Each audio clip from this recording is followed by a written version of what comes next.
I declare bankruptcy!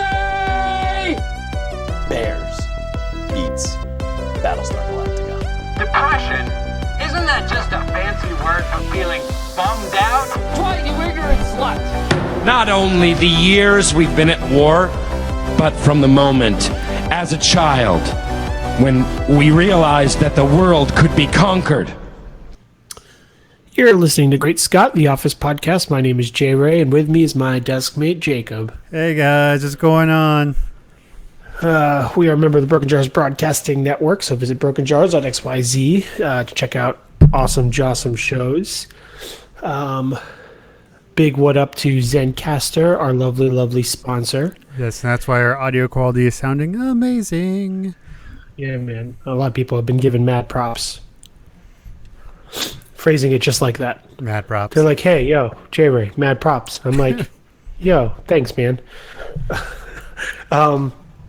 You too can do podcasts with awesome sounding quality by visiting zencastr.com and entering, what is it?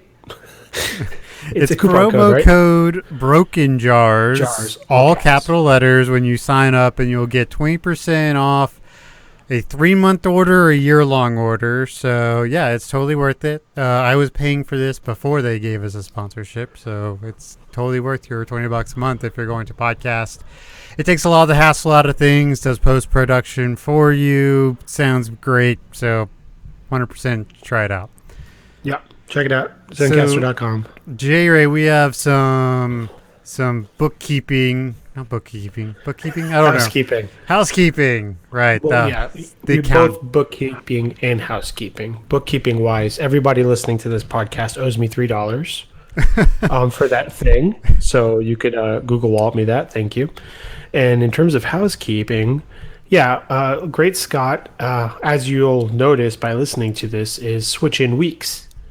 So starting with this episode, we will be released every 2 weeks. So this is a really great period for Great Scott listeners because you guys had 2 episodes back to back. Yeah, less than a week or a week or whatever. But never again. And I will be gone next time. So, wait, is that right? Yeah. Yes, I'll be gone next time. So you're going to be doing a special episode on the webisodes. That's right. With the lovely Mrs. Jay-Rey. That's right. Amanda of Dangerous to Go Alone fame. And we'll be covering the first series of webisodes, The Accountants, which is way back in like season 2. So if you haven't boned up on those, we're giving you the heads up. Go check them out. I think they're all for free on NBC.com, even if you don't have a cable subscription or whatever. Otherwise, they're probably on YouTube, huh? I think they're on YouTube. Yeah, that's right. Hence, webisodes, I need to sit down and actually watch those because I've never seen a single one. Yeah, there's it's not a whole webisode series. I think it just might be one short, but there's one that is Cooking with Kev. and it's Kevin just basically showing you how to cook a fancy meal within the office using like office stuff, and his grand finale is a creme brulee. It ends very similar to him dropping the chili bucket. Oh, but so we're wrapping up season 5. So we're starting with Casual Friday, written by Anthony Farrell, directed by Brent Forrester, and it is the single worst cold opening in the history of The Office. There's nothing I want to skip more than this in the Will Ferrell episodes in season 7. So it opens up Killy, because I can't talk. Did I mention I'm hopped up on cold meds? That's right. Well, I am sick and I'm hopped up on cold meds, but I am drinking a lot of water, so this might get really interesting. I keep muting my mic because I got a sniffle. We're having all types of problems over here. All right, so Kevin is talking about his chili that he does once a year, makes a big pot, and the trick, of course, is to undercook the onions so everyone gets to know each other in the pot. Right. Wait. Let me rewind a second, Jacob. Okay. I missed it when you said it, but you don't like this cold open? I hate it. Why? How could you? I feel so bad for Kevin. Like, he's so proud of it, and he drops it, and it's so sad, and like, but it kind of makes me wonder because you can see him like scooping the chili back into it. So I kind of wonder if he, because he does come in early, he says. That's right. So I kind of wonder if he's got the, he ends up serving it. So like, Creed obviously wouldn't notice, but someone else might notice some, carpet in their chili. But it just makes me so sad for. Okay, so it's not a dislike because of quality. No. It's very high quality. Okay. Yeah, okay. no, but it's an emotional thing. It's an emotional thing. Like, right. He's so proud of it, and then it gets taken away from him. I'm like, oh, poor Kev. It's tough. He gets picked on a lot, and for the most part, he doesn't deserve it. Right. No, it's true. Okay. Well, I'm glad. I thought we were going to start this episode on a really rocky place, man. Well, one thing I did notice is that Kevin must be an expert cleaner, because when they come into the episode, there is no mark of chili. Like, you'd think it would take some time for it to dry, it would stain, That's the secret of Malone chili. No stains. Oh, wow. Man. Yeah, there's a couple instances of these like weird isolated moments in Office history, I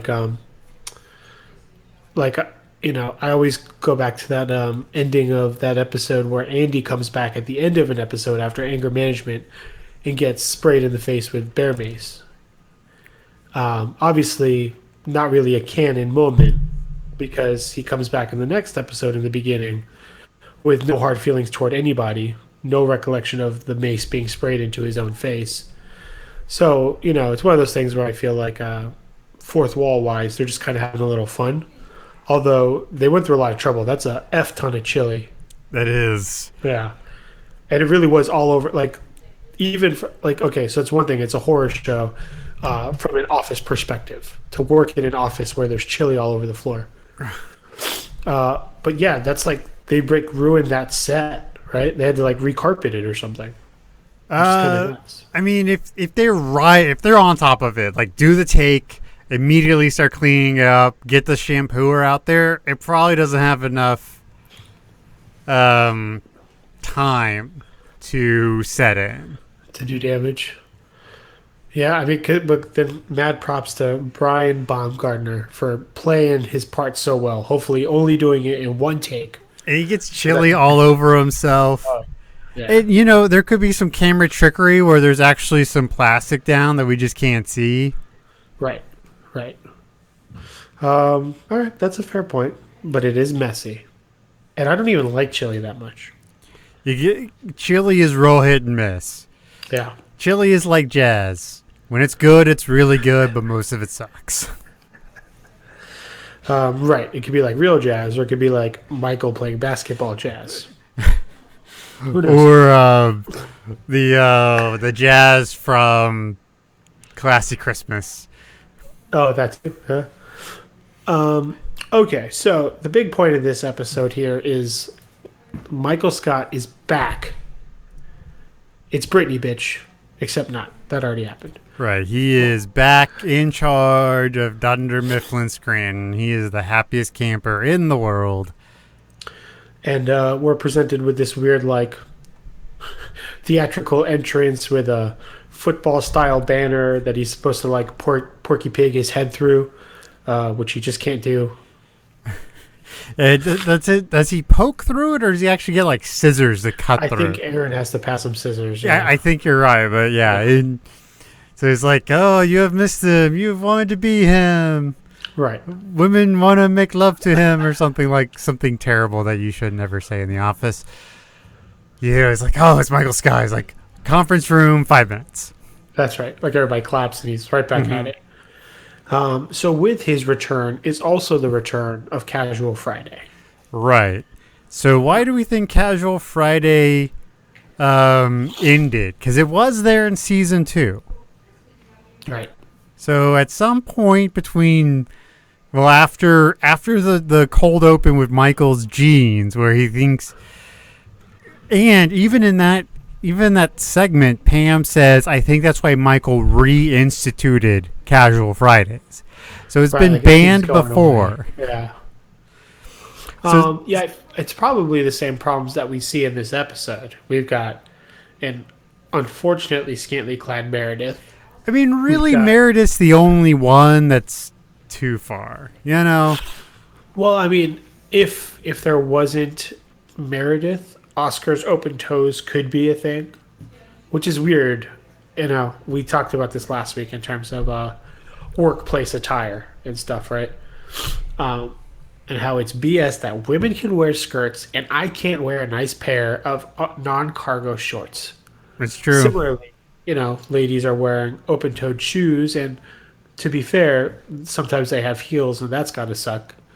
But I can't go to work wearing flip-flops, and there's no work-appropriate style toe shoe, you know, open-toed shoe for a man. Man, there's the market. They're like, you want to make a mint, just figure out some way to have work-appropriate sandals for men. Yeah, I mean, honestly, Birkenstocks, that's right in your realm, you know? Just make something a little nice and dressy. Get some nice shiny leather. See, for my wife's work, Yeah. they can be open-toed, but they have to have a back. So it can't be like flip-flops. It has to have a, Right. but they can be sandals. So like those like Right. Roman-style sandals that are like super hip now. Jacob says, Well- being the old person. Okay. Well, it's like, but I wonder if that's more of a safety thing than like an appropriate thing. There's probably some of that, you know. Yeah. Yeah.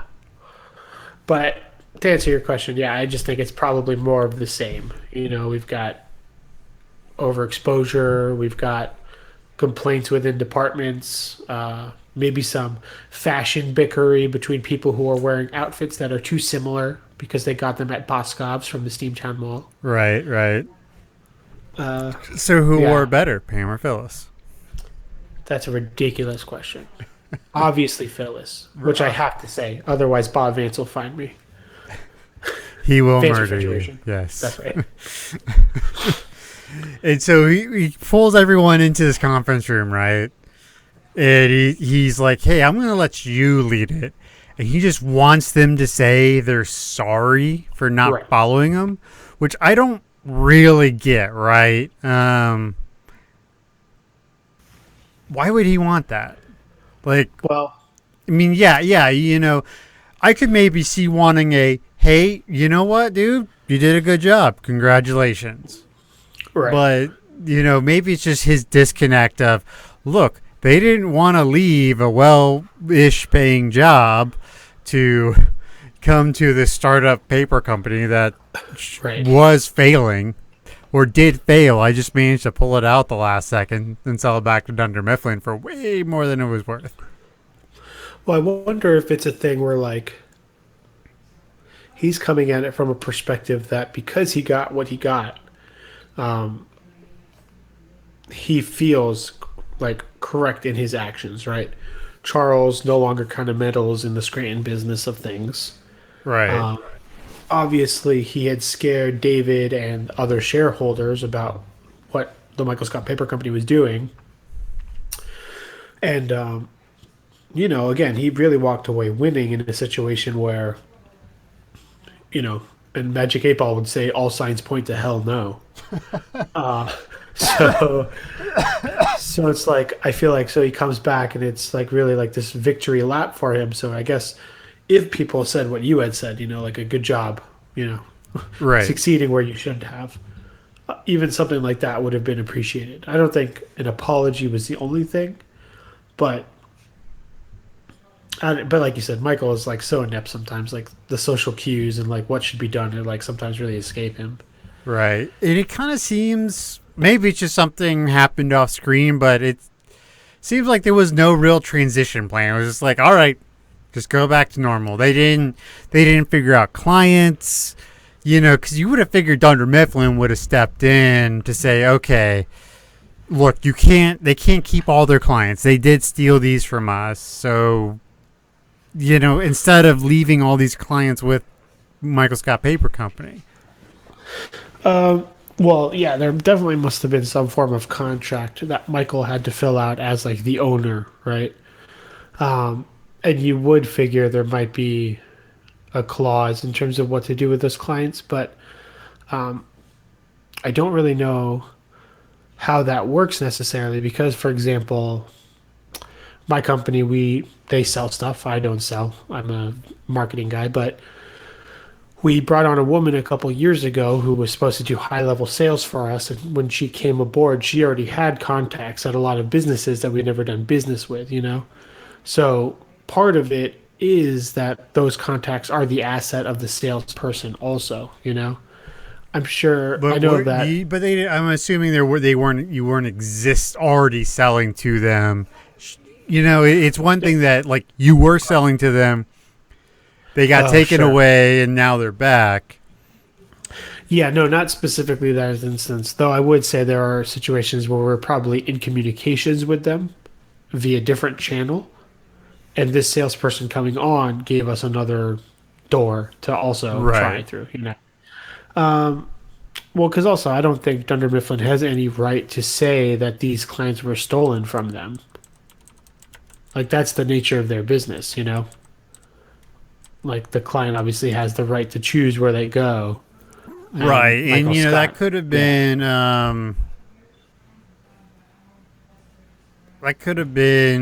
maybe they had the choice to do either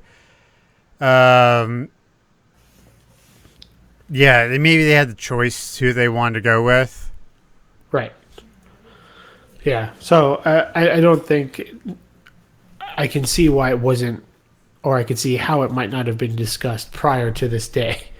But it's the first thing that comes to a head during this meeting is that no one will apologize.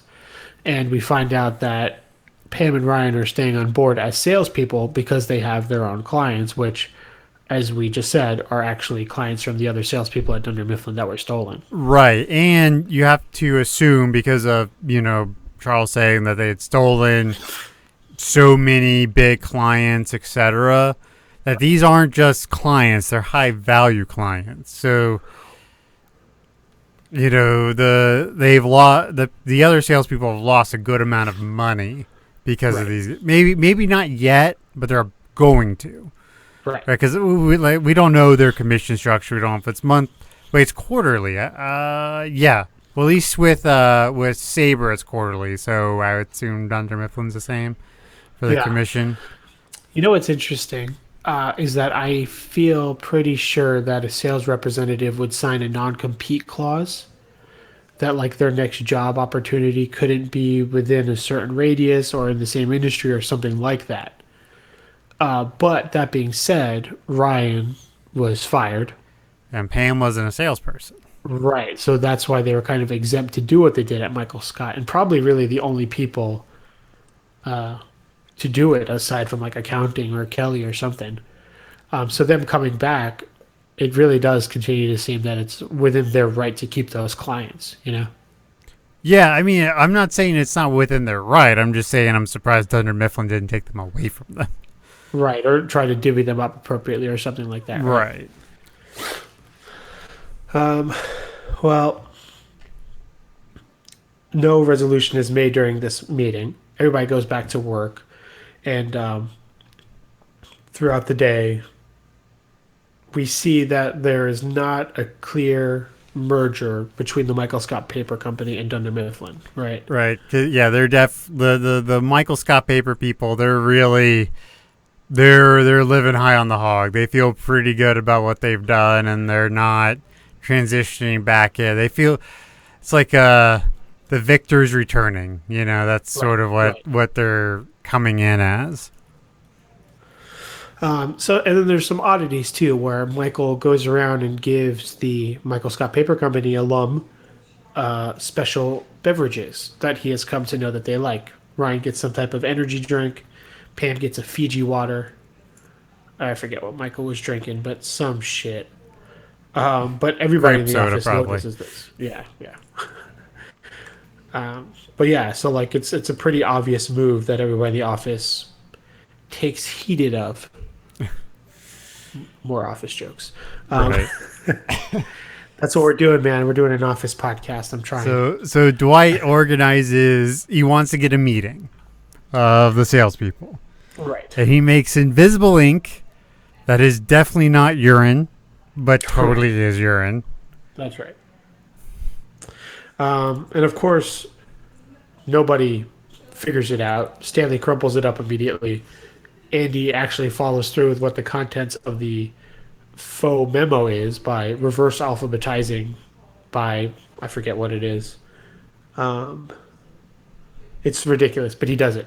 Right. So Dwight actually has to explain to them. Like he ends up calling Andy like, "Where are you?" He's like, where are you?" It's like, Right. well, just get the salespeople together and come down to the warehouse. Right. So then there's the secret meeting where, they kind of discuss how unfair this whole situation is, which, they're kind of doing like a makeshift mutiny, right? And Phyllis is like throwing shade all over Pam. Yeah. It's like, sorry, Jim, I think she's really pretty. Yeah. Like that, thinking someone's really pretty just makes it all better. I know. Yeah, it's terrible. Yeah, so obviously it is not good times at Dunder Mifflin with this stuff here. But sorry, I lost my notes. Keep going. Yeah, but it ends up, Jim leaves, Dwight grabs everybody. He's like, all right, we can either have a coup or take Ryan hostage. Right. And then Meredith, what are you doing? Okay. And then we get this whole thing where Meredith shows up and she's all like, what are you doing here? And she's like, oh, I don't know. I just thought there might be a dogfight, which apparently is something Meredith really likes is dogfights. I guess she'd be a Michael Vick fan. Oh, sick burn on the Philly people. What? Jay-Ray's gone, so I'm just going to say nonsense. And so when he invariably never listens to this podcast again, he'll hear it. One thing I did find interesting, and apparently this is a made-up university, but Toby went to California Coastal College. So he wasn't always in Scranton, which, good for him. I'm surprised he came back.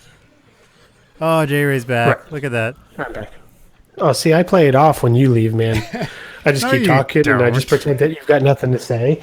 Well, then there was one time where I really screwed the pooch. Whatever. I'm back anyways.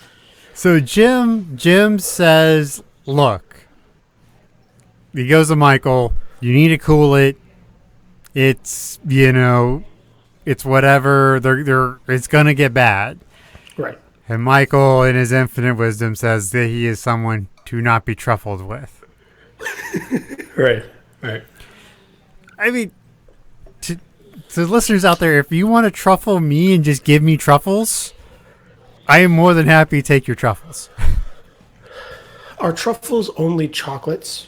There are other types of truffles, right? I think they're also mushrooms. Yeah, I don't want mushrooms. Do not send me mushrooms. I will take it as a sign of aggression, and I will come at you with everything I've got. Whoa, but Jay-Rey, European white truffles sell for as much as $3,600 a pound. So if someone wants to send you truffles, you can sell them for a lot of money.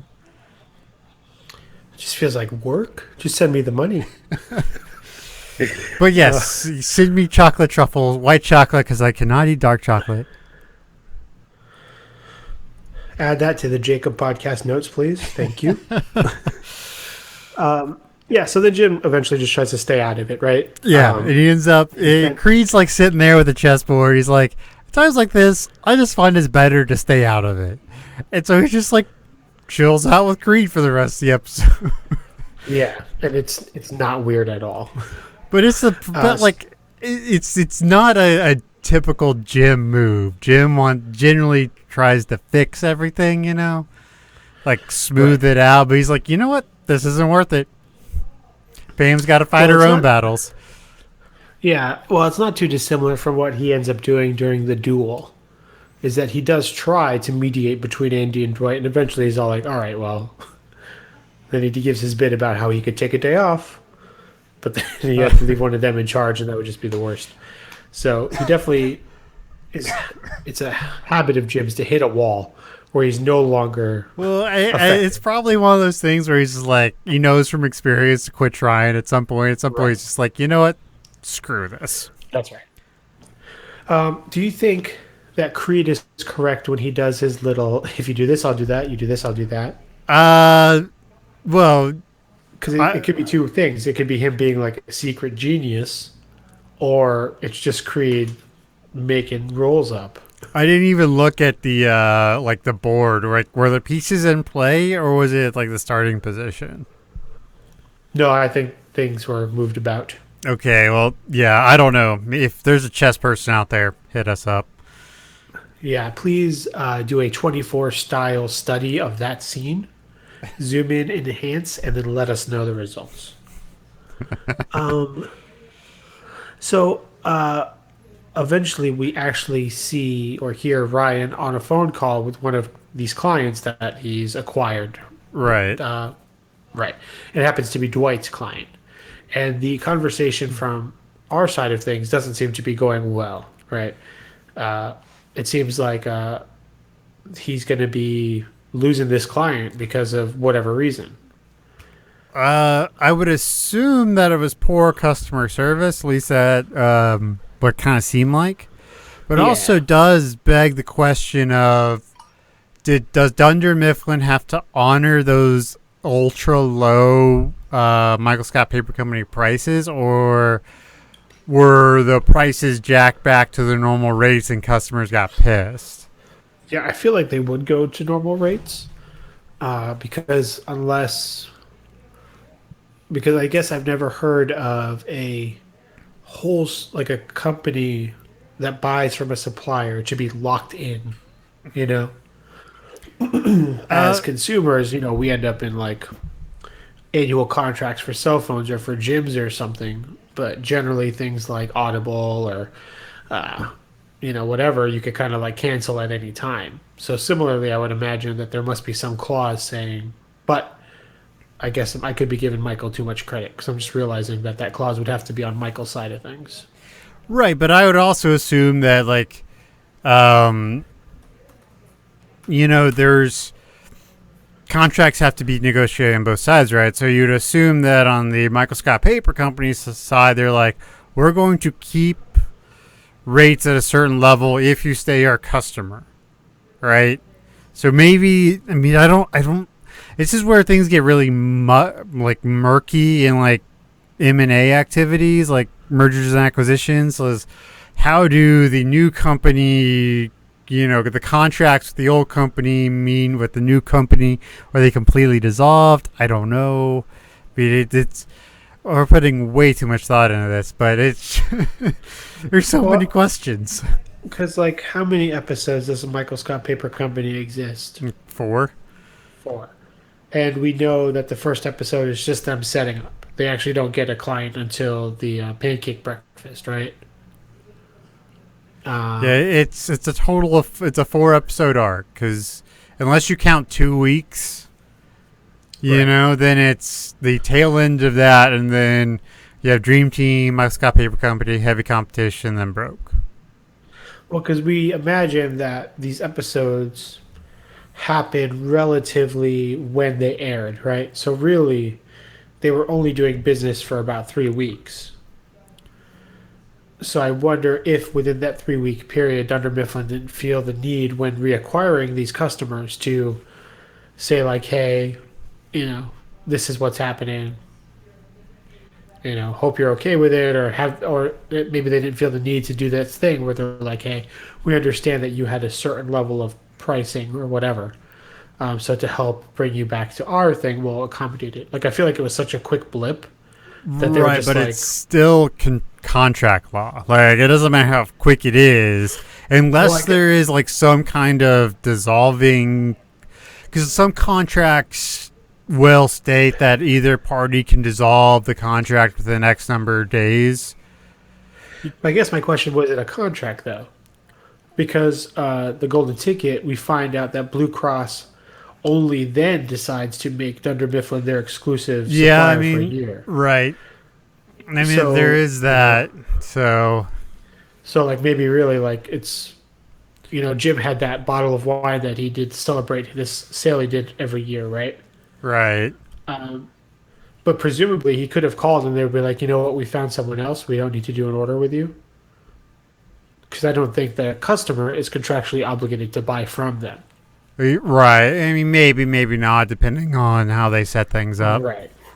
I mean, the Tim Meadows episode at Chili's, that felt like a contract thing. Right. It sounded, that seemed like they were going to be their exclusive provider or become a provider. For Lackawanna County. So, I don't know. Yeah, it's tricky. It's obviously sloppy. And this episode is just a shining example of why more precautions should have been taken before. Right. And so, but you have, so they're all down in the warehouse and Michael's pissed. So they come back and he's like, so where were you? He's like, we were having lunch. Yeah, like, what'd you have? And like, Andy whips off something like super specific.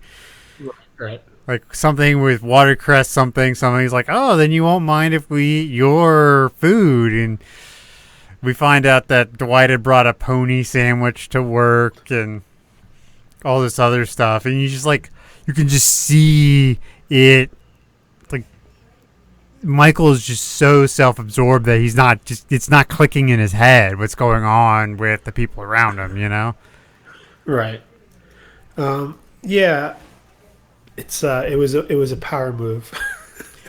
Right. To sit over there eating Dwight's meat sandwich. Would you eat a pony? I mean, you're a little bit more rural, I think, than I am. Yeah. I think if you, I think I would be the city slicker to your, whatever that old dude's name is in City Slickers. Curly. But I've had deer once. That was fine at best. So, to answer your question, no. I don't think I'd eat a pony sandwich. I've sounds really good. I've eaten goat. That's about as adventurous as I've gotten. I've had deer. I've had venison. That's not a big deal. Jacob, let me tell you a story about a goat. Okay, it's a slight tangent. I'll make it short, but you need to hear it. Okay. I was 5 or 6, just a wee baby. Couldn't even talk. Little Jay-Rey. That's right. And my dad had woke me up super early that morning to take me to some type of farm for who knows what reason at that time. So we're there, and he's talking to some dudes. And he's like, "Oh, go hang out with the animals or whatever." So I found a great goat, an awesome goat, Jacob, my best friend ever, to this day. Right? If I die, I'm gonna have that goat's name on my tombstone. I forget what it is, but I'll figure it out. Anyways, best friends with this goat. My dad's like, "You like that goat, huh?" I'm like, "Yeah." He's like, "That's really cool. Why don't you go wait for me in the car?" I'm in the car. A couple minutes later, my dad comes with a big black hefty bag, puts it in the trunk, and we go home. Then I'm watching TV for who knows how long, and then eventually he's like, "Hey, I got to go to the store to pick up some stuff." I'm like, "Cool, no problem." And then a couple minutes later, I go to the kitchen to get water, a regular thing for a 6-year-old to want to drink. And you know what's on the goddamn kitchen table, Jacob? The head of my best friend, Goaty. My dad had that thing butchered to shit, man. And there's just goat parts all over the kitchen. And this goat face is looking at me, and I'm calling my mom, and I'm like, "Mom, Dad killed my goat." And she doesn't know what the fuck's happening. Terrible. Terrible. Anyways, sorry, you triggered me, bro. You said you ate goat. I remembered goatee. It was terrible. Okay, moving on. The Office. Well, okay. I gotta share my my one like, oh crap, what did I eat story. So back where I used to live, there was a Chinese restaurant that was really good. like, I mean, as Chinese restaurants go, it was okay, but I was a poor college kid, so, it was cheap and it was tasty. And so, I mean, I ate there quite a few times, probably like once a month kind of thing, Right. And then I see an article in the paper, so-and-so Chinese place shut down for serving dog. I'm like,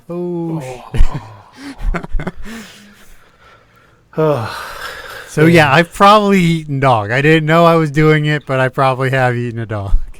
Okay. All right. Well, at least you weren't familiar with those dogs, though. No. I don't know if that helps, but... So Michael's getting all pissy, right? And he's just, like, super pissed. And so, but Phyllis just drops on him. It's like, Michael, you hurt us. You thought you were hurting corporate, whatever, no big deal.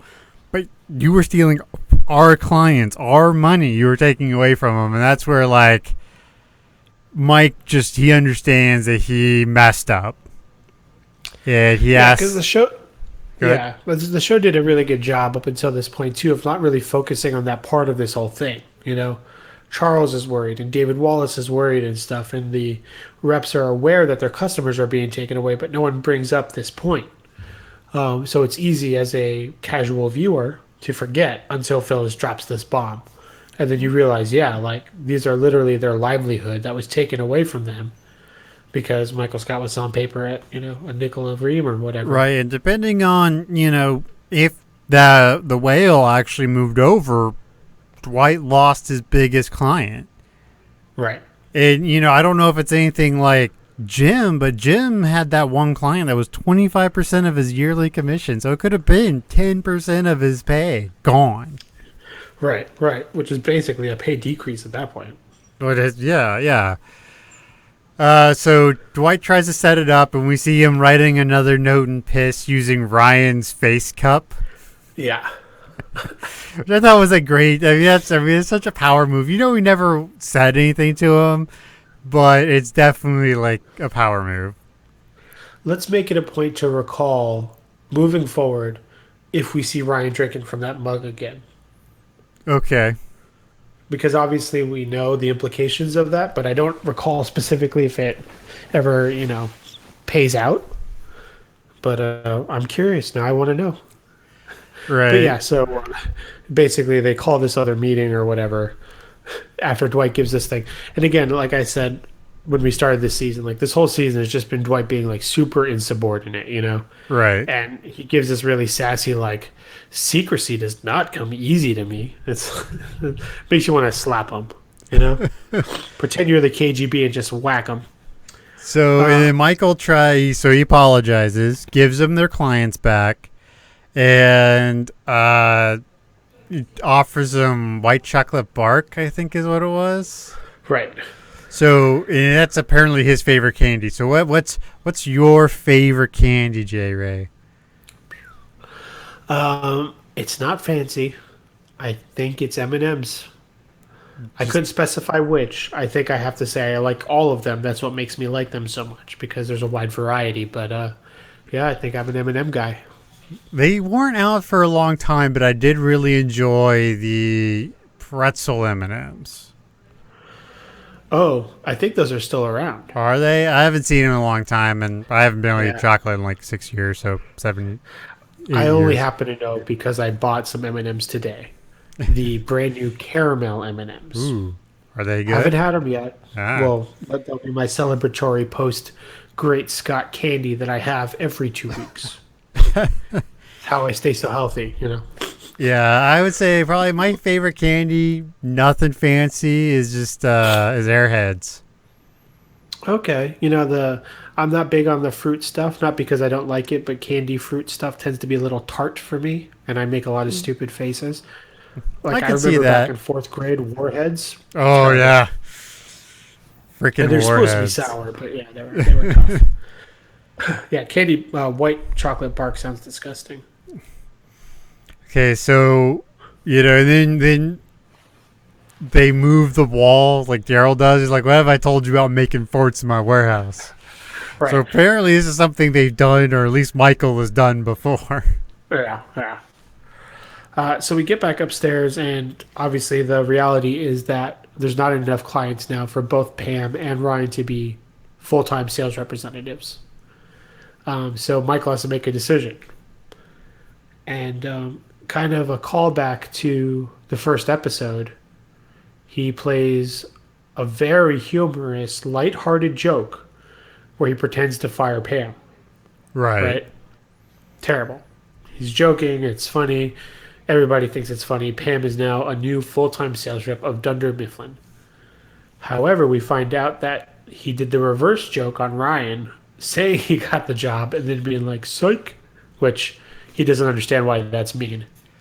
Right. So, like, well, we also learn in this because there's this little thing between him and Jim where he's trying to get, like, some dirt on Pam. Correct. And so we find out that Ryan has still never made a sale. Yep. So we don't know how he had that client, but apparently he had never made a sale. Right. But my big question is why the fake out thing? And it kind of made me wonder, maybe because I'm just rewatching Friends right now too, but like, is it from Friends? Because it's a big thing that Joey does in Friends is fake out people, you know, like do the whole, oh, I didn't get the job, so then he's all sad, then he's like, oh no, I got it, and everyone's super happy. Yeah, it could be. He does a lot. That's a callback to TV shows he's fond of, right?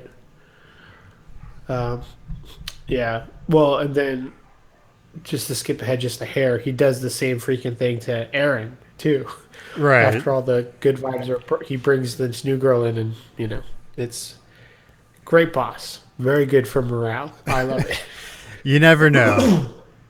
Maybe there's something like where he wants to keep him guessing. Right. But we find out that Ryan is kept on as a temp, or he's offered the temp job. Next episode, he's still there, so, you know, whatever. Right.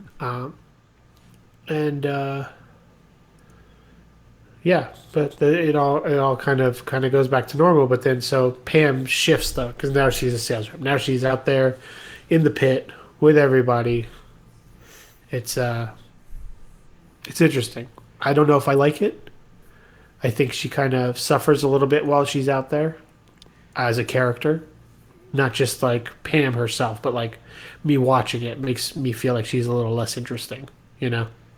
Right. The point of her leaving Dunder Mifflin was because she didn't want to be a receptionist the whole time, right?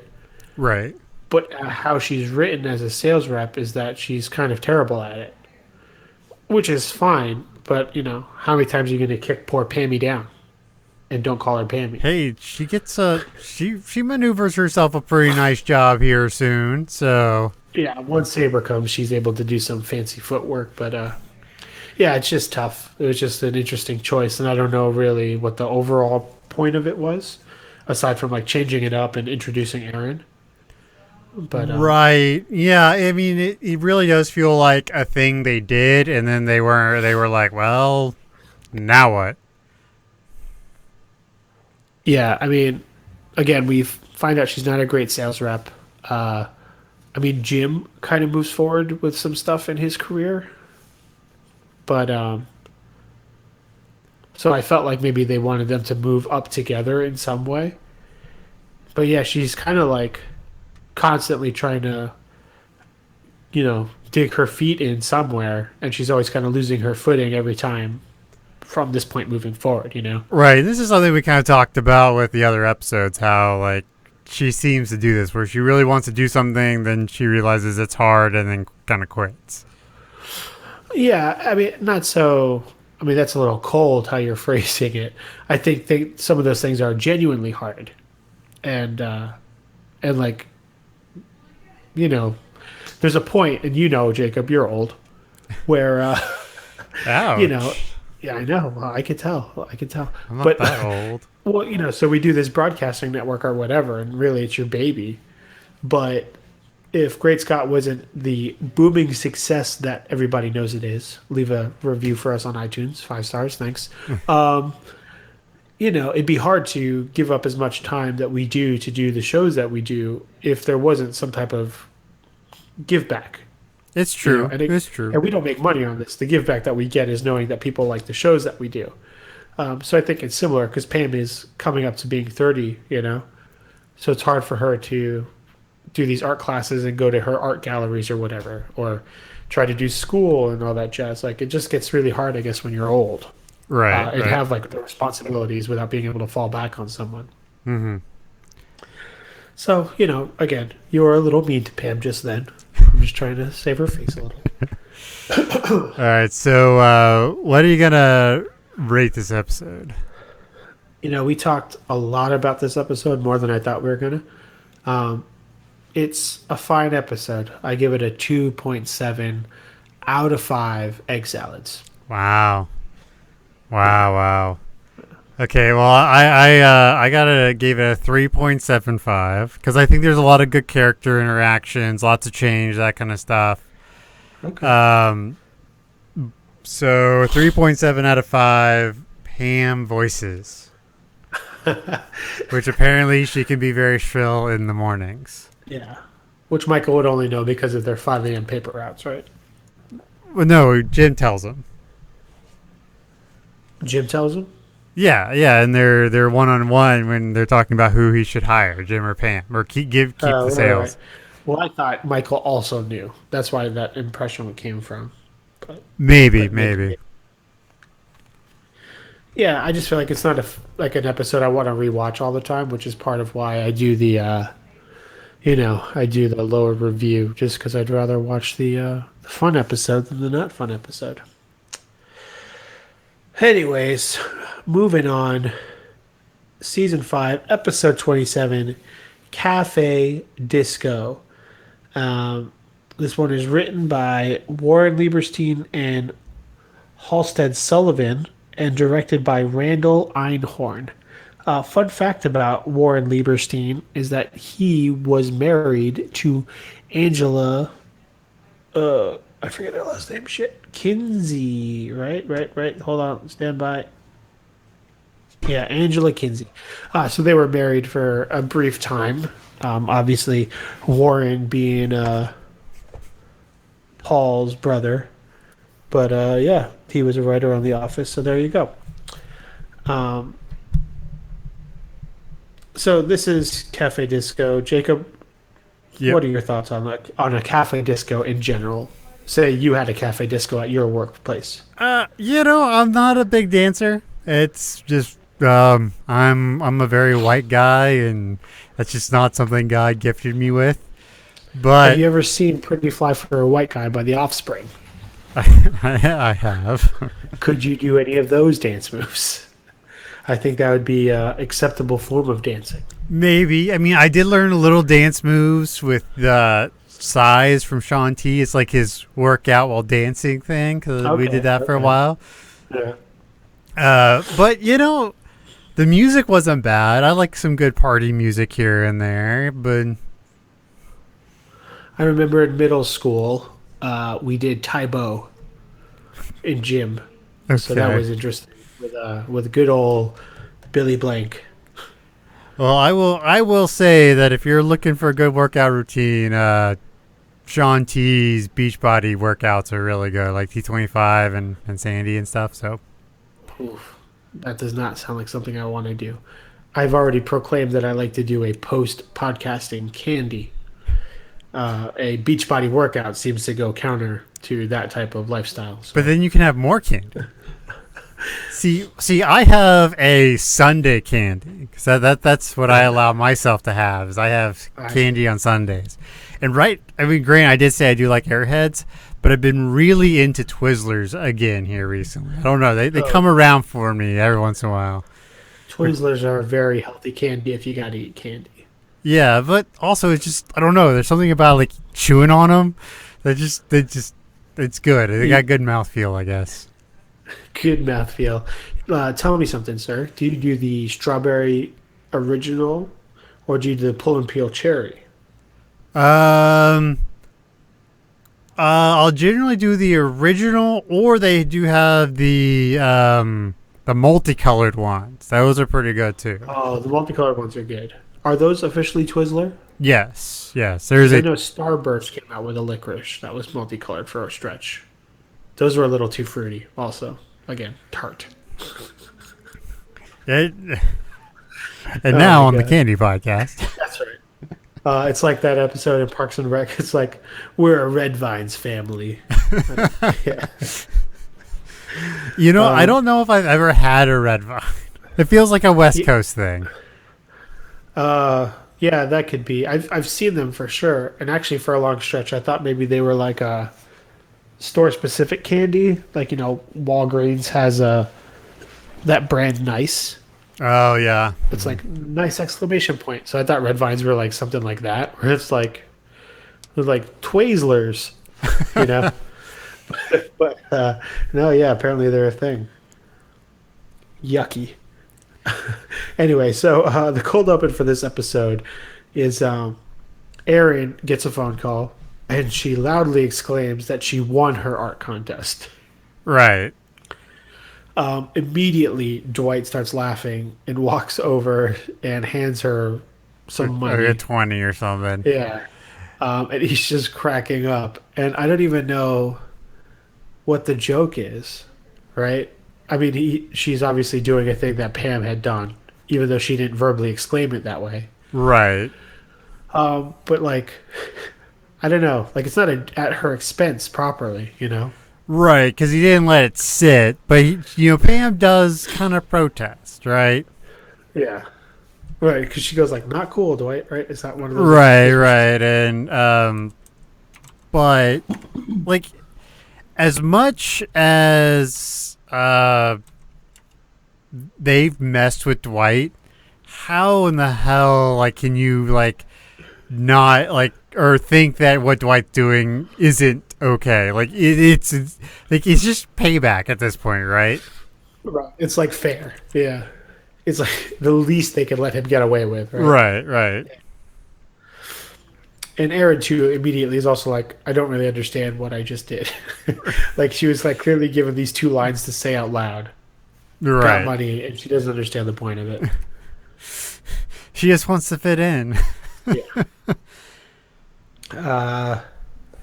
So we find out that Michael is dancing in what was formerly known as the Michael Scott Paper Company office space. Right.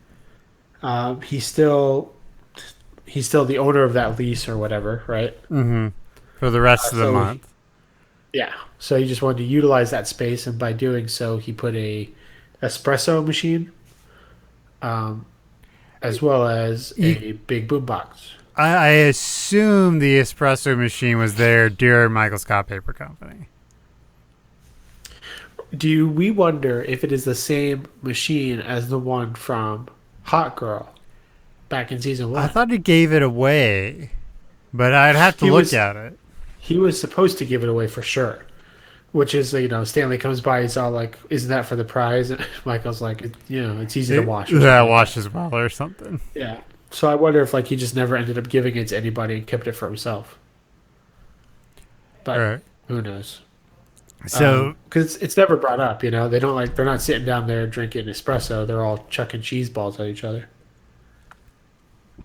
but I want to say you can see it, like from the like in the episodes where they're in there. I like think it's you in the can see it in the background. background. Yeah. That's fair. Yeah, so we find out that he's keeping this space and, dancing and drinking coffee to de-stress himself. Right. Because, he's only been back at this job for like, a week or two, and he's already like ultra stressed out apparently. Right. So, that's fine. But Aaron comes down at some point, and I know I'm skipping ahead a little. And this basically starts this concept that he's trying to get more people to come visit his little dancey space. Right. Which is kind of the big thing of this episode. Mm-hmm. And so he goes upstairs, is like, he's like, I know your problem, and I know the solution, and it is funk. There's both the problem That's right. and the solution. And we hear, like, I think this is the first, like, baby voice out of Andy. It's like, I'm going to kiss the boo-boo. Oh, yeah. Andy's got a real creepy baby voice, which is why they make him do it so much. But Right. But yeah. then we learned that we had to take out Michael's batteries to get him to like chill out. I guess you gotta give Michael credit. He plays the part. That's right. And he just stays there. But Michael kind of surmises that everybody is stressed out due to Charles.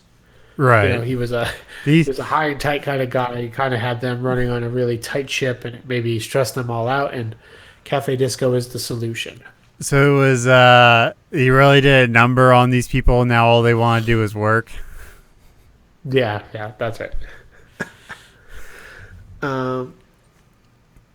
So he goes downstairs, and he is kind of just sitting there grumpily, right, listening to music. Right.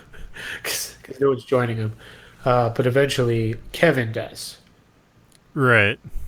He makes a big old mess trying to get his espresso or whatever, but it seems chill, and Kevin's still a little grumpy. Obviously, again, Kevin's not A-team material. Right. So, yeah.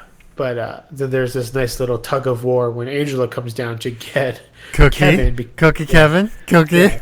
Because Kevin was just supposed to get a signature or an answer or something. Right. Like, why treat him like a dog? Why does Kevin respond to the cookie comment? That's why. You get treated how you act. You act like a fat dog, you get treated like a fat dog. It's terrible. It's true. It's true. Yeah. Winding back a little bit, the B storyline here is Pam and Jim are going to Youngstown, Ohio, to get married because there is no waiting period in Pennsylvania or in Ohio to get a marriage license. Right. And it is 307 miles from Scranton to. God, this looks like the most boring trip.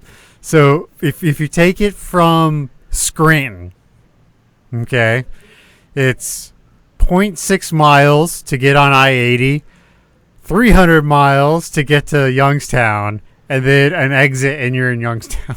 It's 300 miles on I-80.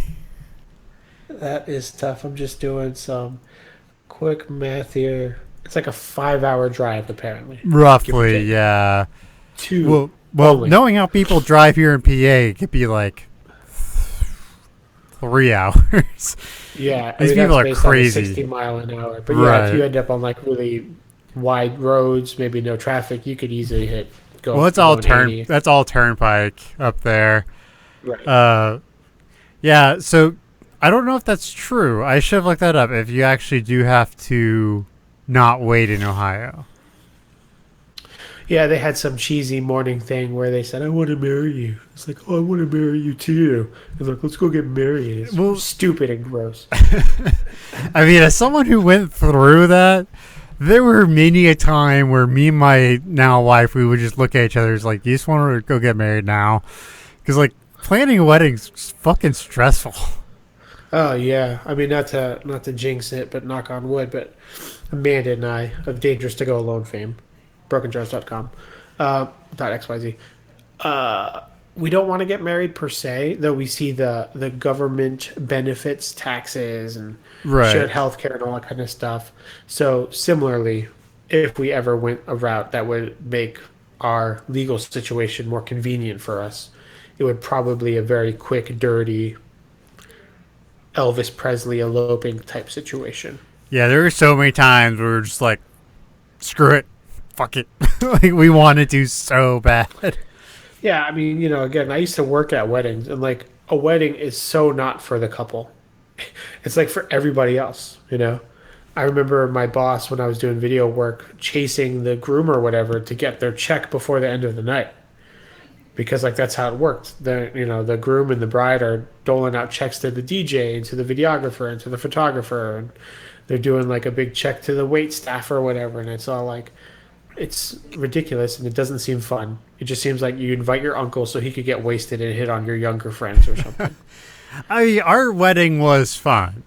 I'm not gonna say it wasn't good, and we did have a great like wedding planner. Like she knew her job, which was to run interference, which was basically no one got within 15 feet of my wife without her permission. Oh, that's nice. So she did a good job, but yeah, it was weddings are great, but they are stressful as fuck. Yeah. Don't want to do it. Terrible. So they're trying to avoid the whole wedding thing because they love each other so much. Go get married. Dwight, however, finds, and also, right. as I said, weddings are really expensive, or it can be very expensive.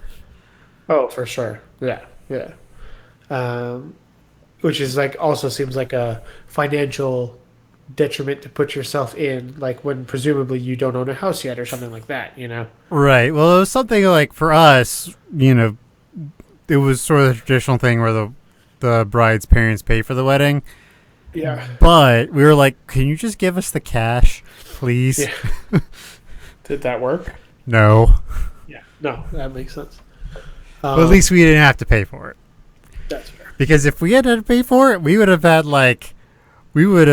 gone to the JP with like my parents and her parents and just had like Qdoba for the the reception. That did not sound bad at all to me.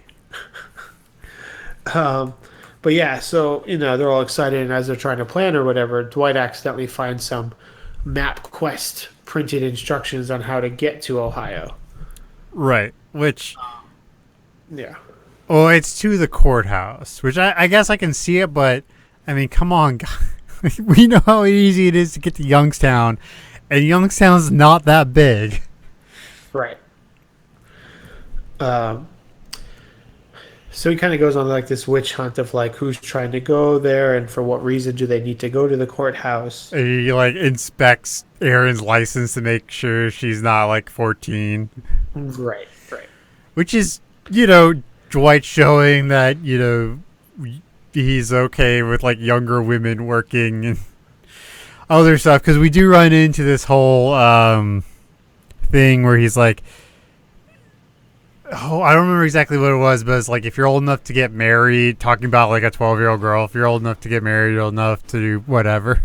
Yeah. I don't remember where that was or if we've hit that yet. Yeah, I forget. So Michael gets super grumpy. He's like, all right, so let's do this. And he gets the speaker, holds it up to the vent that we discussed that couldn't have been under Dunder Mifflin, but is somehow. Right. It seems to be directly under, or at least has direct access to the men's room. Right. Right. Because we've heard Toby have a phone conversation while on the toilet, and now he's playing the music through the vents, and people can kind of hear it from that break area. Right. And Phyllis goes down, throws her back out immediately. So Michael, being the ever, humble, not humble, but courteous person, is like, we got to get her out of here or no one will want to come dance. Right, yeah. And so he gets Dwight to do this thing, and so he ends up like just shutting it down or whatever. And then Kelly and Erin find it, or they get sit down to clean it up, right? Is that what it is? Yes. Or maybe just Erin specifically, but then Kelly like joins because they become BFFs at this point. Right, and so they start playing, I think it's Katy Perry. Yeah, I think so too. And when two girls start dancing, things happen. What kind of things? What are you trying to say? I can't say it because my wife said she would hit me if I did. But oh boy, look, guys want to go where the girls are, and girls want to go where girls are because girls feel safe around other girls. So just the nucleus has to be two girls doing things for more people to be attracted to a space.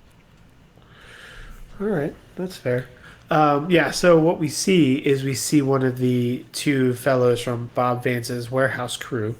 He's got this sweet pompadour going on, Danny Zuko style. He's munching on a sandwich, and he sees these two young ladies, and he runs out to go get his buddy, that there are girls dancing, right? There's girls. Where? Yeah. In there. Girls? What did I say? Girls. Yeah. It's a Quentin Tarantino-esque dialogue moment for sure. So they run there, and then it just kind of snowballs from there. We don't really see how the rest of the people show up, but they are. And Michael's kind of irritable, and but he hears music. Right. He says something to Creed. He's like, I can still hear the music. It's like, oh, yeah, I hear it too, boss. I just thought I was crazy or something like that. Yeah. And also, no one really mentions it, but Creed comes out of one of the bathrooms eating a chicken leg. I guess I didn't notice he was eating a chicken leg. Yeah. It's not weird or anything. So Michael opens the bathroom door. Again, shouldn't be direct, but it seems to be.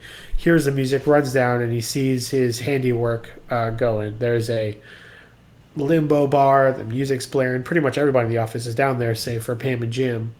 Right. At Dwight and Phyllis now, because Dwight and Phyllis are locked in the conference room doing this weird horse massage thing. He somehow has otter oil, which I don't even want to know, but I'm looking it up. How much it would cost. Otter wax leather. Wow, it's cheaper than I thought. No, it's a brand. I don't think you can buy it. No. But I have found a handy conversion for otter tail power. Okay. If I could... That's not necessary. I know, but still, instead of like horsepower, so it's I'll have to figure that out later. But there you go. There are people who have figured out the power, how much electricity a otter flapping his tail can generate. Because that's how people do things on the internet, apparently. Yeah, that's fair. Well, I suppose if you don't want to run an exercise bike to run your power generator, you could just try to figure out how to harness an otter tail. So he has that, which I mean, it's Dwight. He's got sketchy connections, and so we find out that Phyllis, at least for a brief moment, thinks that Bob's gonna cheat on her. Yeah, because he's got that receptionist that looks just like a young Phyllis, glasses and all, and Dwight does a pretty good job of making her feel better. This is I guess it's the second instance where Dwight and Phyllis are kind of friendly, right? Right.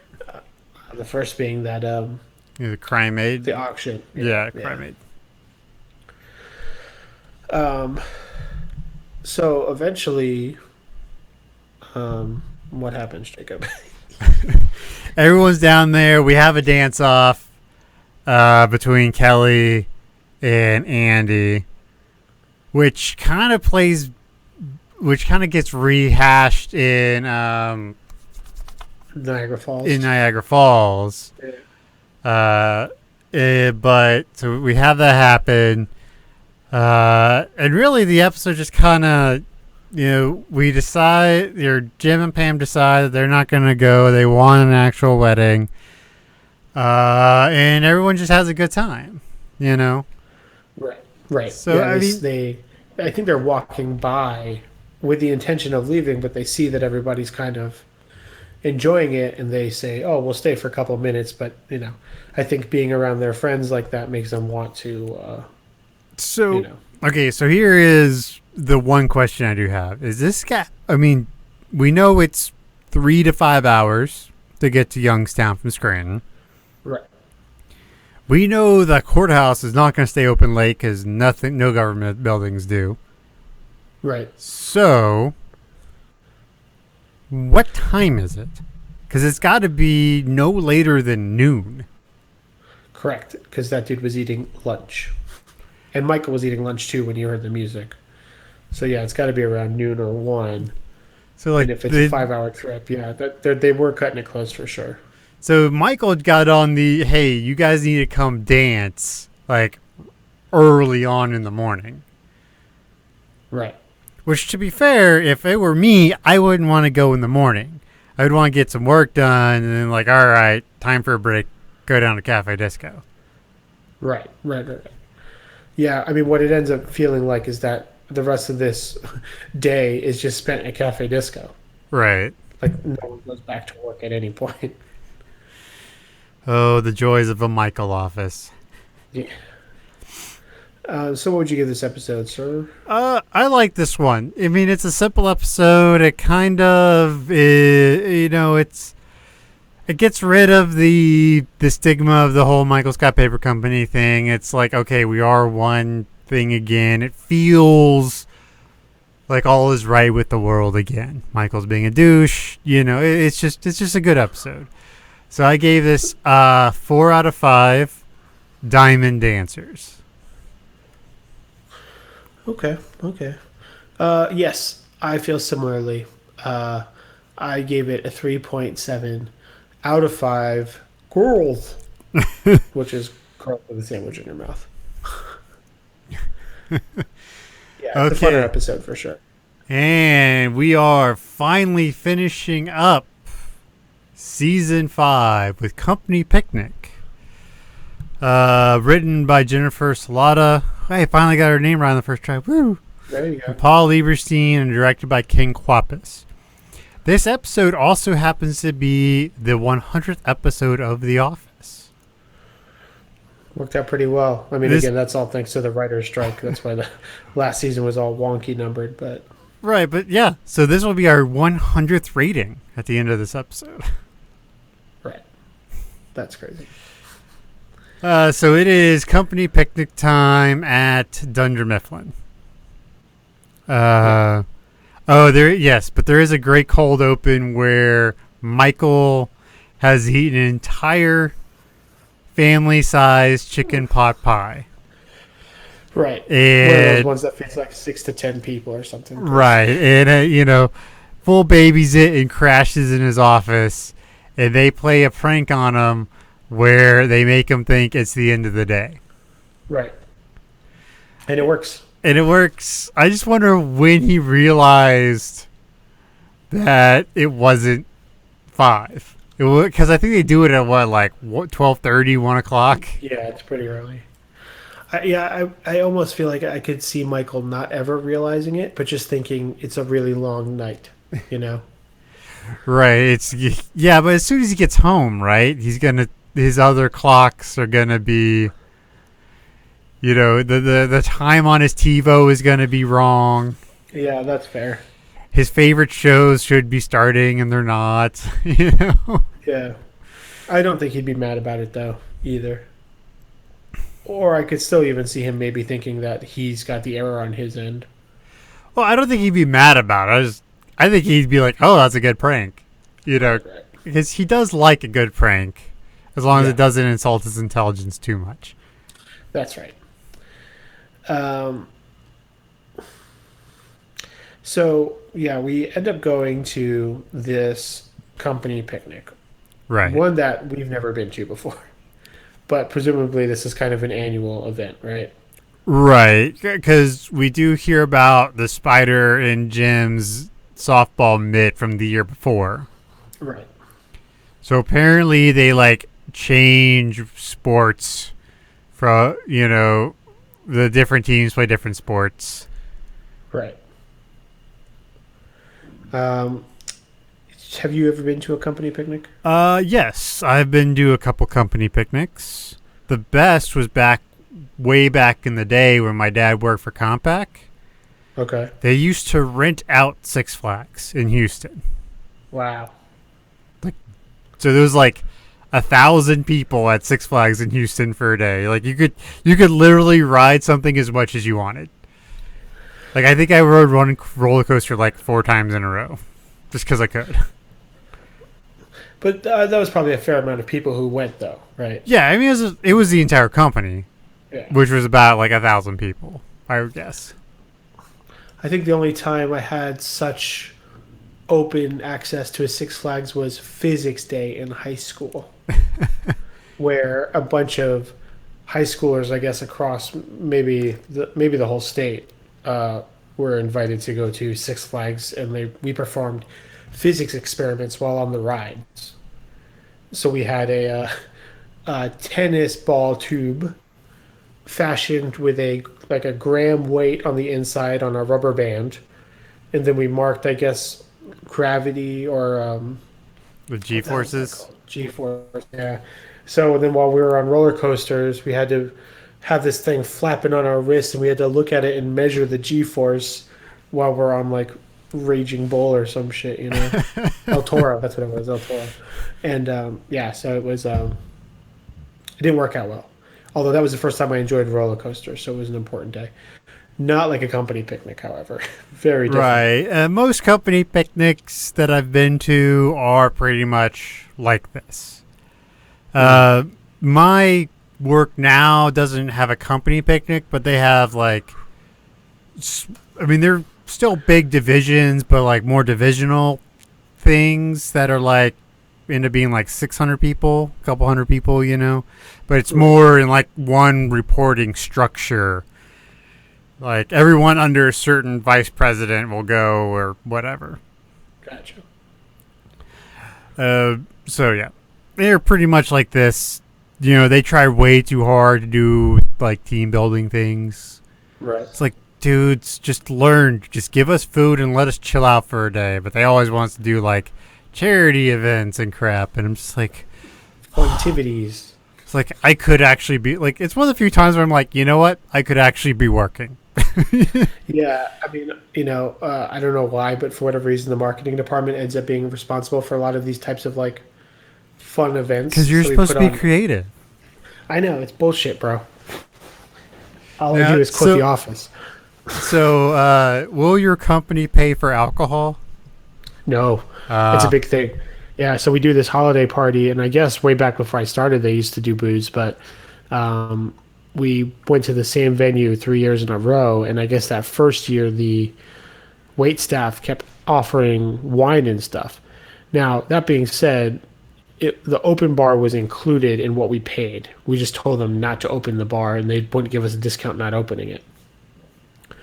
So, you know, the wait staff didn't know any better. They kept offering, and then my CEO thought they were being pushy. So, like, it was like a whole big discussion with them the following year that, like, if any of them offer, like, we're just going to pick up and go. And it's like, man, you got to, like, let people unwind. Because this thing has an agenda. There's, like, not even 5 minutes of, like, talk to people at your table. It's terrible. It feels like work. Yeah, I'd rather stay at work the whole time. Right. And, you know, granted, I understand why you may not want to have booze, but that's the easiest way to make your employees happy. It's just, like, free apps and free booze, and your employees will be happy. That's it. That's all we want.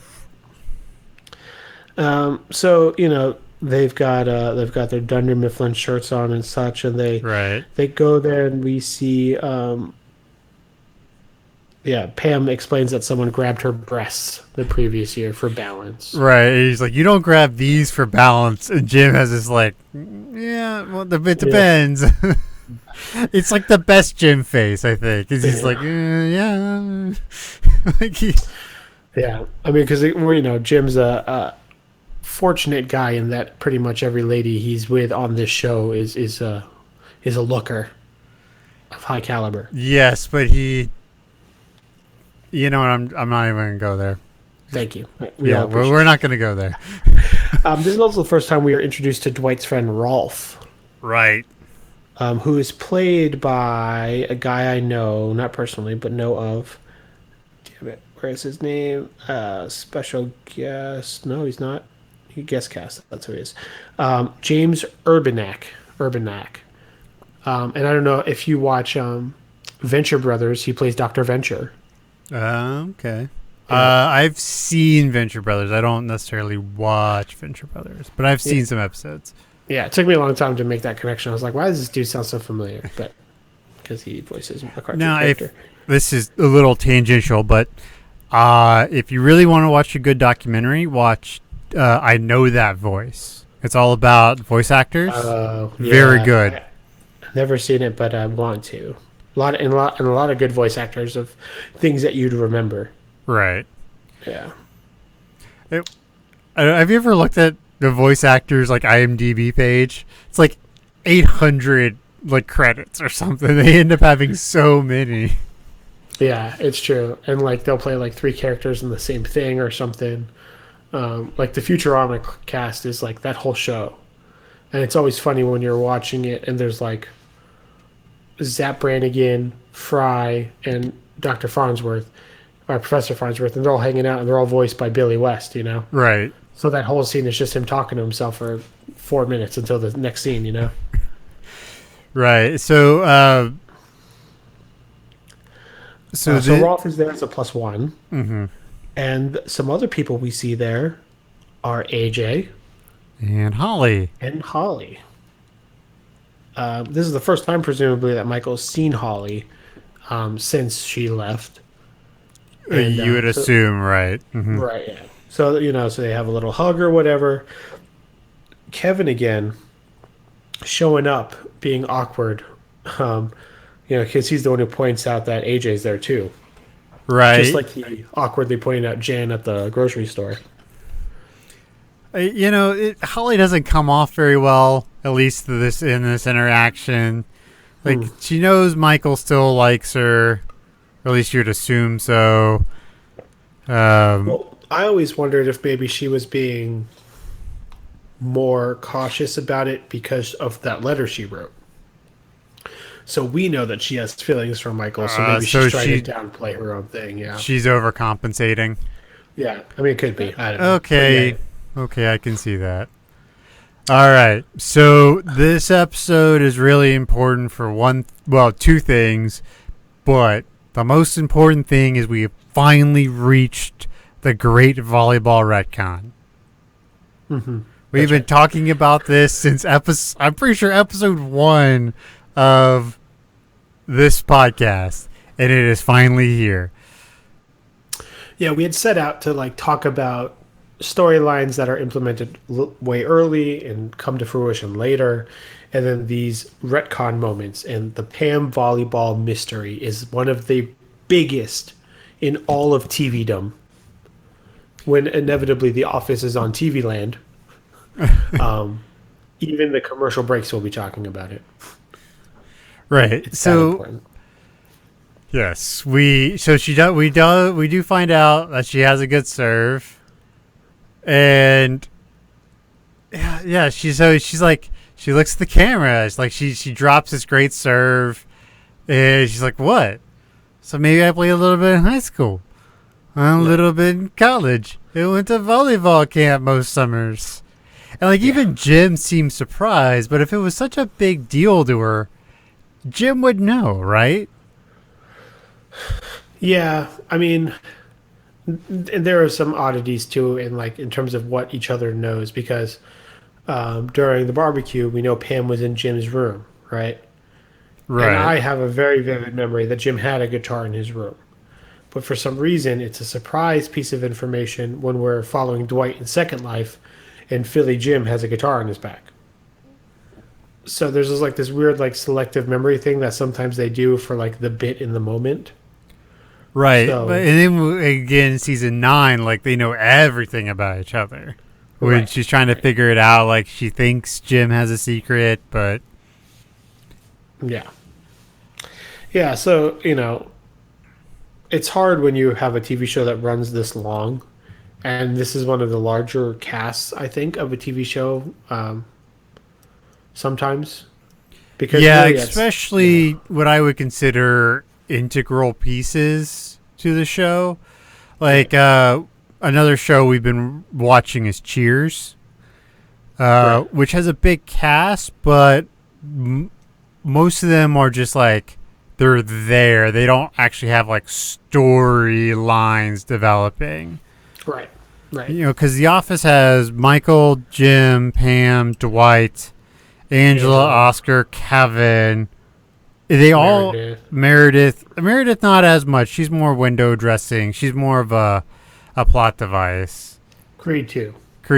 But there's at least 6 characters with real development in the show, and that's a lot.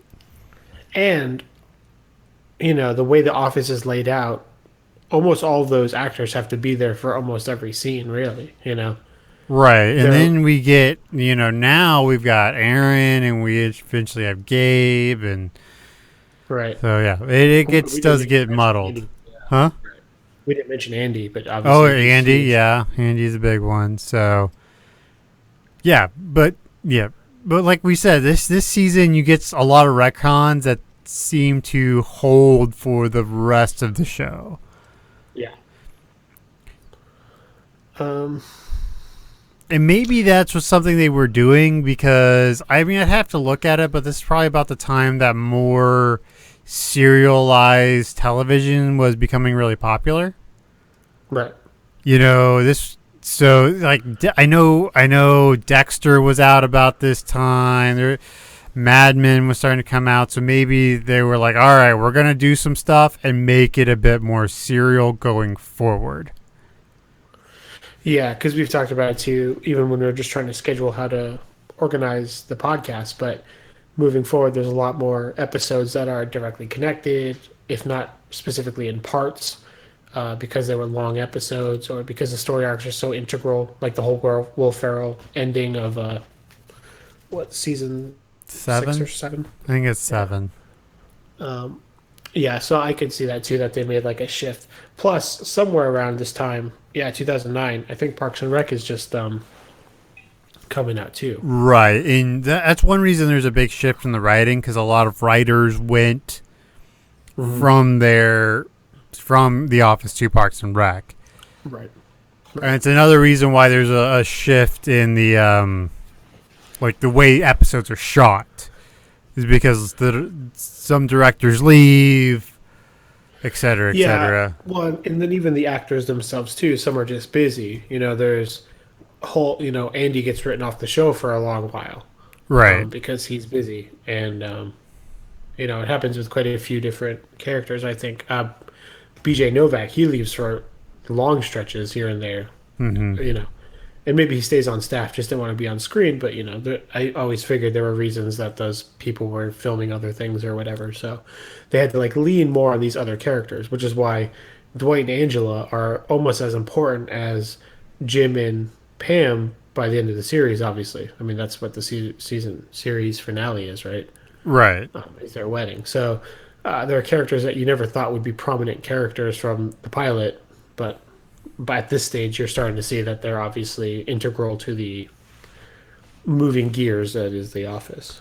Right. And it's more of a wrap up thing, but like we talked about, this is something that The Office does well is they shift focuses around instead of just trying to hone in on two people.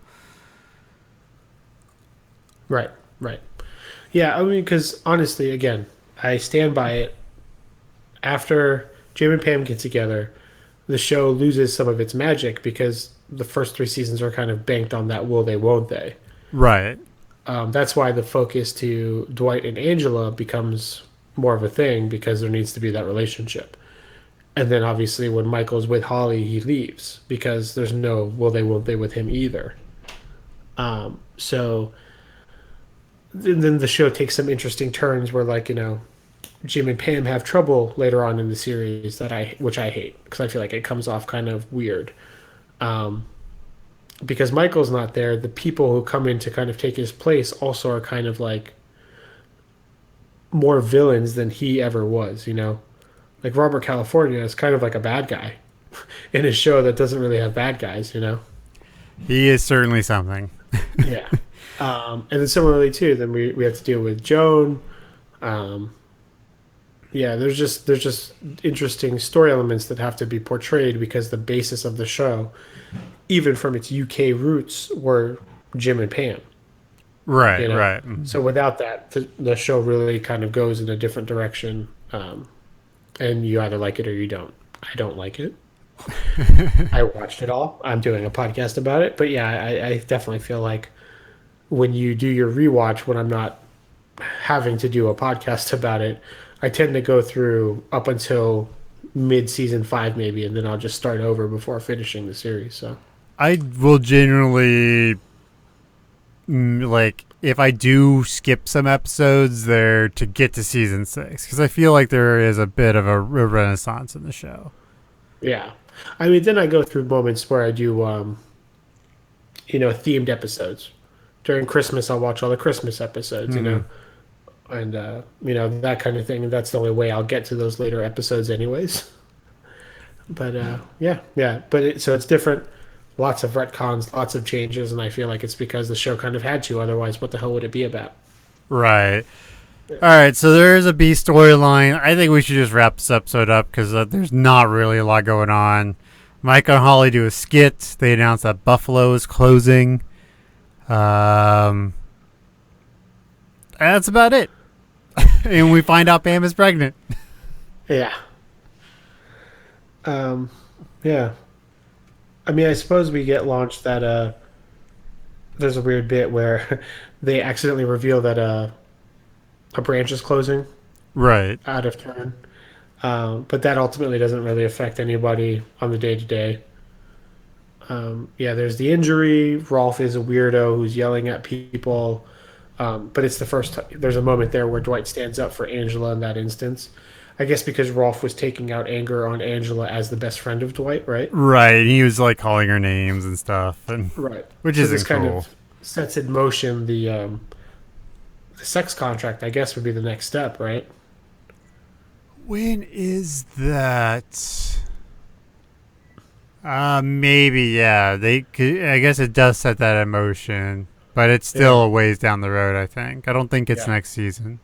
But because of that frees up Aaron for Andy, so then that's coming. Right. It's just volleyball. Charles is a bit of a dick. Yeah. I'll say Charles hadn't been a dick before. He just seemed like a serious guy doing his job. And he was mean to Big Tuna, of course. Right. But generally, he seemed like a competent guy. But in this episode, he does come off a little bit more bullyish than he usually is. Right. So I guess that's worth noting. Do we ever see Charles again after this, though? I don't think so. Yeah, I don't think so either. He gets too busy, being a Norse god and chilling out with Thor. That's exactly right. That's what it is. And then there's some weird team stuff going on between Jim and Dwight because they want to win, right? Right. So they kind of work together throughout this whole thing, and then again revealing that Pam is pregnant. The big old P. Yep. All right. So what are you gonna give this episode? Oh boy. Yeah, this episode is also not an episode I'd like to watch a bunch, but it's fine. So I give it a 2.9 out of 5 Slumdog Millionaires. Some Dunder Miffliners. Yeah, I can't say that though. It's like a tongue twister just because those words don't make sense together. All right. So I didn't like this. It's okay. I mean, it's okay at best. So I gave it a 2 out of 5. Send in the subs. It seemed like a very weird end to a weird season. It just feels like it should have ended with Cafe Disco, and they're like, oh crap, we gotta make one more episode. Yeah, because this is actually the longest season period in terms of episodes. So I think this is 28 episodes, and there's 20. The next longest is 26, something like that. So right. It really feels like they're like, oh crap, we got to build one more episode, so they just kind of toss it in there. Yeah. Yeah. It's fine. All right, so what are you gonna give season 5? It's time for our great reflection of season 5. Yeah, I mean, I'll probably give it. I have to think about it, man, because we've been watching this season for so long. I know it feels like forever. Yeah, I gotta give it something like a 2.5 out of 5. No funny comments because it's a whole season and I can't think of a reference right now. Yeah, I mean, it's not bad. It's pretty much a pretty typical season. Even the Pam pregnancy thing doesn't feel like a big reveal. I mean, I guess a lot happens. Pam goes to school. They get engaged. Pam is pregnant. There's a house that's bought. But it just feels kind of whatever. It's all just stepping stones to more important storylines, Right. Yeah. Like I said, like we said, it feels like they're setting a lot up, and it really feels like, I don't know. It feels like it's just chunks, right? there's like the first couple episodes that are a thing, the weight loss stuff, and then there's some building up to Crime Aid, and then Holly leaving, and then Michael doing the stuff, and then to get to Michael Scott Paper Company. It feels like they're just trying to get to these next story points that really it's not a cohesive season. Right. Like, you could it would be easy to think of certain parts as happening in like season 4 or season 6 or 7, Right. When coming into this podcast, I was of the opinion that season 5 was better than people thought it was. It was a bit underrated, but now I think it's about rated. It's about rated. Yeah, it is accurate. It's not overestimated or underestimated. It's appropriately estimated. Right. Yeah. Yeah, like I said, I don't know. Just kind of, you take all those things, but it just feels kind of like a hodgepodge of Office stuff. Right. It really does. And it's a whole season setting up other things. Right. There's no big shining moments that stick out to me and be like, oh man, remember that? Like, that was crazy. I mean, the best part of it is like Michael Scott Paper Company. That's really the best part of the season. Yeah, I mean, we had said it before we even got there, but that was kind of the whole point of the season. All these little things leading up to this separation. Right. And really, I felt like that's how it should have ended, with something like Broke, Well, if I was going to end it, I would have ended it at Cafe Disco. Just right there. Everyone's happy. It's a nice ending. Send people off into the summer happy. Because how did season 4 end? Season 4. How does that end? Because, season 3 obviously ends with, Jim coming back, which is huge. Right. Season 4 ends with Goodbye, Toby. Right, yeah. So there's no mandatory thing for there to be like a cliffhanger ending. Right. Because that didn't really have one. It kind of leaves on this weird hopeful note that maybe... I mean, I guess it introduces that Jan was pregnant. Yeah, I mean, but that's not really a big... I mean, yeah, it's a thing and there's some intrigue, but there's not really a lot of intrigue in between seasons. Yeah. So, yeah, again, there's just no reason to kind of end on, like, this big note. Because, I mean, you can obviously... Like, it wouldn't... As fans watching, the premiere of Season 5... It would have taken them like 2 lines to write Jan out if they decided they didn't want to use that storyline, Right. Yeah, so again, fine episode. I mean, it's definitely The Office. Right. Yeah, there's no crazy deviations here about that, but yeah, it's just kind of a typical thing. I am looking forward to getting into season 6. I like the changes that happen in the show. There's some really good episodes in it. There's arguably 2 of the 3 most awkward episodes in the entire show are in this season. We get Saber. There's a lot of good stuff that happens in this. Like, this is an appropriate shakeup, what season 6 will bring. Mm-hmm. Like, again, because Michael Scott just comes back, the Michael Scott Paper Company brings us back to status quo, Right. Like, the Saber stuff changes the way the Office works. Right, and there's a lot of this is where a lot of side characters really start to get developed, because we have Oscar getting developed more in this one. There's new dynamics with new characters with Gabe and Aaron and Andy become a thing. So yeah, it's good. Like, Dunder Mifflin has been on the verge of dying for 5 years, and it finally does. Yeah. So yeah, I'm looking forward to getting into season 6. Right. I'm with you, buddy. I'm with you. All right. You can reach us at brokenjarsbroadcasting@gmail.com. You can find me on Twitter at Jacob Ingalls. We're on Reddit. We're on Patreon if you want to give us some of your hard-earned money, which we would greatly appreciate it. And if you do, you can chat with us like online, because I'm on our Discord a lot. So if you want to like come talk with me or just tell me I'm a terrible person, I don't know. It's funny because it's true. Only a little bit. JK all day. No, the Discord place is great. And then you'll get to meet some of the other Broken Jars folks and maybe even add some new podcasts to your podcast listening queue, which will be nice. Yep. So I will see y'all in a month-ish. Yep. If you want to meet me up, I'll be at the San Diego Comic-Con this year. So if you want to have a beer or something, just let me know and we'll chill out.